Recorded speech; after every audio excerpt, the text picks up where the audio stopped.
नमस्कार विद्यार्थ्यांनो, आपण अगोदरच्या व्हिडिओमध्ये ह्यूमन स्केलेटन बद्दल थोडीशी माहिती घेतली होती. ही व्याख्या आपली थोडीशी पुन्हा एकदा सांगण्याची गरज आहे. The system which gives a definite shape to the body, provides supports and protect the delicate organs. Delicate म्हणजे नाजूक, म्हणजे जे नाजूक आहेत असे organ inside the body is the skeletal system. म्हणजे शरीराला निश्चित आकार देऊन आधार देणारी आणि शरीराच्या आतील नाजूक इंद्रियांचं म्हणजे ऑर्गन्सचं संरक्षण करणारी संस्था म्हणजेच स्केलेटल सिस्टीम असा त्याचा अर्थ होतो. आपण आता बघितलं की सगळेच बोन्स काही एकसारखे असत नाही, त्याचा डिफरंट शेप असतो. Types of bones. आपल्या शरीरामध्ये ढोबळमानाने हाडांचे काही प्रकार आहेत. टाइप्स ऑफ बोन्स म्हणजे हाडांचे प्रकार. Bones of our body are classified into 4 types. Classified म्हणजे वर्गीकरण केले. आपल्या शरीरामध्ये असलेल्या हाडांचं 4 गटामध्ये वर्गीकरण केलेलं आहे. There are 4 types. Number 1 flat bones. अशी जी बोन्स आहेत थोडीशी चपटी, त्यांना फ्लॅट बोन्स म्हणायचं. त्यानंतर स्मॉल बोन्स म्हणजे थोडी लहान हाडं आहेत. आपल्या हातामध्ये किंवा पायाच्या पंजामध्ये असलेली हाडं जी आहेत ती स्मॉल बोन्स मधून. असे अनेक आहेत. इरेग्युलर बोन्स, काही अनियमित हाडं आहेत. अनियमित म्हणजे त्यांची रचना काही विशिष्ट नेहमीच्या हाडांसारखी असत नाही, अनियमित असते. ही अनियमित बोन्स आहेत. लॉंग बोन्स, आपल्या ह्या थायमध्ये असलेलं हे हाड आहे. थाय म्हणजे मांडीमधलं सर्वात लांब हाड असतं ते. म्हणजे शरीरामध्ये ढोबळमानाने हाडांचे 4 प्रकारचे हाडं आहेत. Flat bones, small bones, irregular bones आणि लॉंग बोन्स. लक्षात ठेवायचा प्रयत्न करा. बाळांनो, can you identify the animals from the picture of their skeletons. इथे काही प्राण्यांचे सांगाडे दिलेले आहेत. त्या सांगाड्यावरून तुम्ही ते कोणत्या प्राण्यांचे असावेत हे ओळखू शकता का? तर सहज तुम्ही ओळखू शकाल असे सांगाडे आहेत.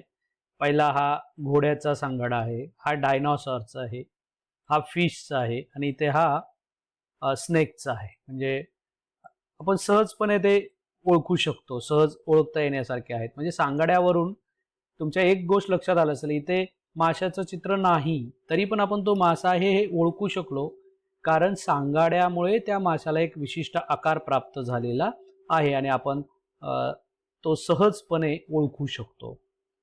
ट्राय दिस म्हणजे प्रयत्न करायचा आहे. एक ॲक्टिव्हिटी आहे छोटीशी बाळांनो. एक या बाजूला parts of the human skeletal system, आपल्या अस्थिसंस्थेचे काही भाग दिलेले आहेत. पहा, रिब केज आहे म्हणजे छातीचा पिंजरा आहे, स्पाइन आहे, आर्म आहे. स्पाइन म्हणजे त्याला आपण पाठीचा कणा म्हणतो बाळांनो जनरली. लेग म्हणजे पाय आहेत. याच्यामध्ये एक अशी उभी रेषा गेलेली आहे बघा, दाखवलेली आहे उभी रेषा दिसते ना तुम्हाला अशी सगळी खालीपर्यंत. हा जो भाग आहे ना उभा, तो एक ॲक्सिस आहे. म्हणजे त्या ॲक्सिसला काय म्हणायचं ते आपण बघणार आहोत, पण तो एक ॲक्सिस आहे, लक्षात ठेवा. या रेषेमुळे आपल्या शरीरातल्या प्रत्येक म्हणजे आपल्या शरीराचे 2 भाग झालेले आहेत, समान भाग झालेले आहेत बघा. बरोबर समान 2 भागामुळे या रेषेमुळे आपलं शरीर विभागलं गेलेलं आहे. त्याला सिमेट्रिकल ॲक्सिस असं म्हणतात. म्हणजे आपल्या शरीराचे 2 भाग करणारा तो ॲक्सिस आहे म्हणून. आता त्याचा विचार आपल्याला करून इकडची एक छोटीशी ॲक्टिव्हिटी आहे ती तुम्ही प्रयत्न करणं अपेक्षित आहे. Take a measuring tape. म्हणजे आपली मोजपट्टी घ्यायची आहे and measure the length of the bones of your arms and legs. तुमच्या आर्म्स आणि लेग्स यांच्या म्हणजे हाताच्या आणि पायांच्या हाडांची लांबी मोजायची आहे. आणि do the same for your friend, sister और brother. Record the measurement in the table below and compare them. थोडक्यात आपल्या मित्रमैत्रिणींच्या हाता आणि पायांच्या हाडाची लांबी मोजायची आहे आणि या टेबलमध्ये भरायची आहे. म्हणजे आता हातांच्या हाडांची लांबी स्वतःची किती आहे, मित्राची, दादाची, ताईची, इकडे पण पायाच्या हाडाची. आणि मग काय विचारलंय की तुमच्या अर्थातच लक्षात येईल बाळांनो की सगळ्यांच्या हाडांची लांबी कशी आहे, वेगवेगळी आहे. अर्थात ती सारखी असण्याचं काहीच कारण नाही, कारण प्रत्येकाची उंची कमी जास्त असते आणि त्यामुळे हाडांची लांबी सुद्धा कमी जास्तच भरणार. The human skeletal system can be divided into 2 parts. आपली जी अस्थिसंस्था आहे ती 2 भागामध्ये विभागलेली आहे किंवा 2 भागामध्ये विभागली जाते. पहिला जो भाग आहे तो ॲक्सियल स्केलेटन सिस्टीम, तो आहे ॲक्सियल पार्ट आहे, आणि दुसरा आहे ॲपेंडिक्युलर. 2 पार्ट्समध्ये ती विभागलेली आहे, द ॲक्सियल स्केलेटन आणि ॲपेंडिक्युलर स्केलेटन.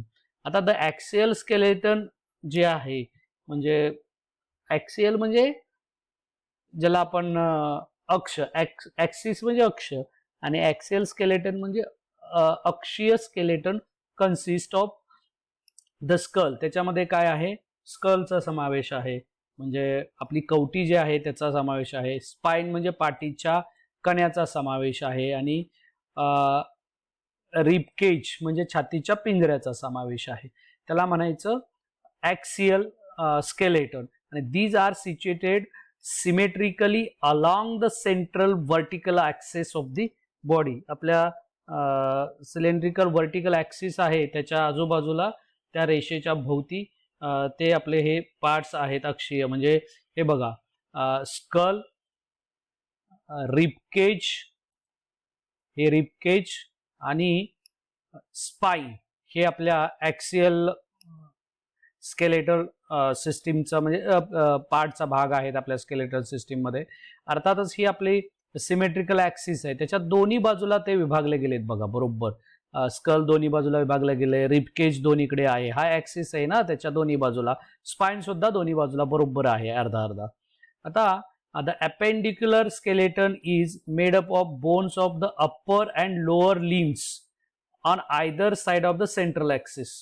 आता आपला जो ॲपेंडिक्युलर स्केलेटन आहे तो आपल्या मध्यरेषेच्या बाजूंच्या हाडांचा मिळून तयार झालेला आहे, आणि याच्यामध्ये हात पाय यांच्या हाडांचा काय होतो, समावेश होतो. म्हणजे थोडक्यात तुम्ही असं पण लक्षात ठेवू शकता, इथून स्कल, रिबकेज आणि स्पाइन यांचा समावेश असलेली जो आपल्या स्केलेटल सिस्टीमचा भाग आहे त्याला आपण काय म्हणणार आहोत, ॲक्सियल स्केलेटन म्हणणार आहोत.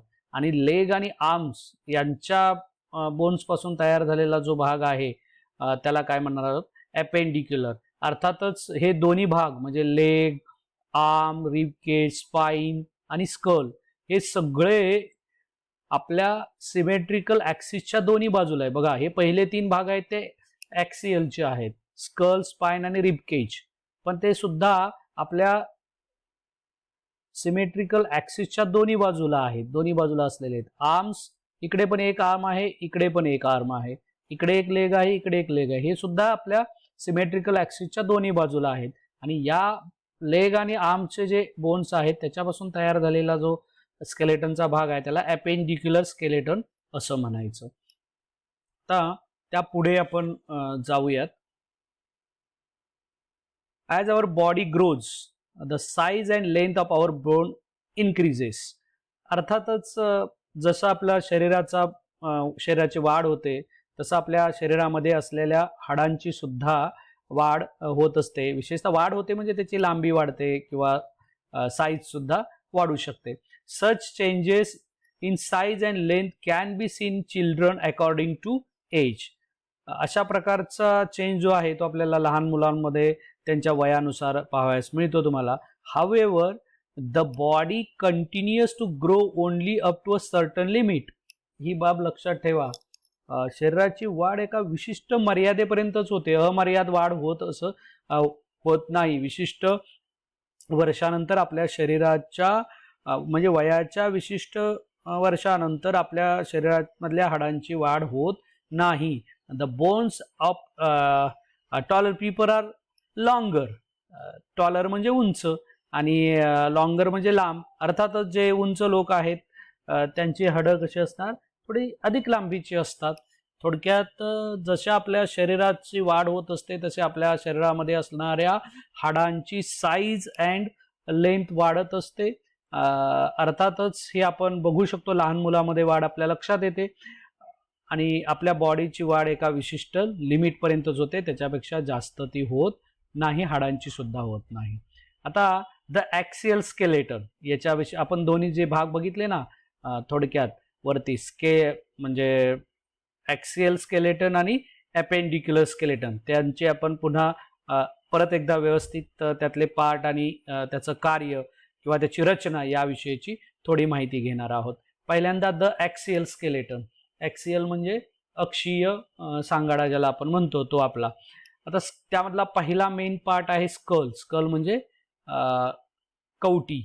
आता इथं दिलेलं आहे बा, ह्युमन स्कलला क्रॅनियम सुद्धा म्हणतात, हे आपला कवटीचा भाग आहे. The skull is form by the bones of the head and face. आपल्या डोक्याचे आणि चेहऱ्याचे हाडं मिळून आपली कवटी बनलेली असते. The bones of the skull are flat and strong. कवटीचे हाडं तशी सपाट असतात आणि ती मजबूत आहेत, एकदम मजबूत असलेली हाडं आहेत. आपल्या शरीरात सर्वाधिक मजबूत जी हाडं आहेत त्याच्यामध्ये कवटीचा समावेश होतो, लक्षात ठेवा. There are all together 22 bones in the skull. आता तुम्हाला विशेष वाटेल पण आपल्या कवटीमध्ये 22 हाडं आहेत, लक्षात ठेवा. आता कवटी म्हणजे आपल्या चेहरा आणि आपले जे डोकं आणि चेहरा याची मिळून आपली कवटी तयार झालेली आहे आणि या कवटीमध्ये एकूण 22 हाडं आहेत. आता त्यापैकी 8 इन द हेड, त्यापैकी 8 ही आपल्या डोक्यात आहेत आणि उरलेली 14 जी आहेत इन द फेस, 14 जी आहेत ती कशामध्ये आहेत, चेहऱ्यामध्ये आहेत. म्हणजे आपल्या हेडमध्ये किती हाडं आहेत, 8 हाडं आपले एकत्र जोडून आपली कवटी तयार झालेली आहे, डोकं तयार झालंय आणि 14 हाडांपासून आपला चेहरा तयार झालेला आहे. Except for the lower jaw none of the bones of the skull can move. सगळ्यात महत्वाचं आहे, फक्त आपला खालचा जबडा सोडला तर आपल्या स्कलचं कोणत्याही हाडामध्ये मूवमेंट असत नाही, ते मूव्ह होऊ शकत नाहीत. फक्त आपला हे बघा इथे जॉईंट असतो लोअर आपला जॉ, तो मात्र मूव्ह होऊ शकतो आपल्याला अन्न चावण्यासाठी वगैरे वगैरे, पण बाकीचा जो भाग आहे तो मूव्ह होऊ शकत नाही, मूव्ह होत नाही. Which organs of our body does the skull protect. तर हे स्कल आपल्या शरीरातला कोणता भाग प्रोटेक्ट करतो, तर अर्थातच तुम्हाला माहिती आहे ह्या स्कलमध्ये अत्यंत महत्त्वाचे अवयव आहेत आपले. त्याच्यामध्ये आपल्या ब्रेन इम्पॉर्टंट आहेत, आईज आहे, म्हणजे या गोष्टी अत्यंत डेलिकेट आहेत आणि एकदम इम्पॉर्टंट आहेत आणि त्या प्रोटेक्ट करण्याचं काम कोण करत आहे, स्कल करत आहे. त्यामुळे ॲक्सियल स्केलेटन मधला स्कल हा जो भाग आहे तो अत्यंत महत्त्वाचा आहे आणि तो आपला ब्रेन आणि आई सारखे अत्यंत डेलिकेट ऑर्गन प्रोटेक्ट करायला मदत करतोय. आता राहिलेला जो भाग आहे तो आपण पुढच्या व्हिडिओमध्ये कंटिन्यू करूया. या व्हिडिओत इथेच थांबूयात.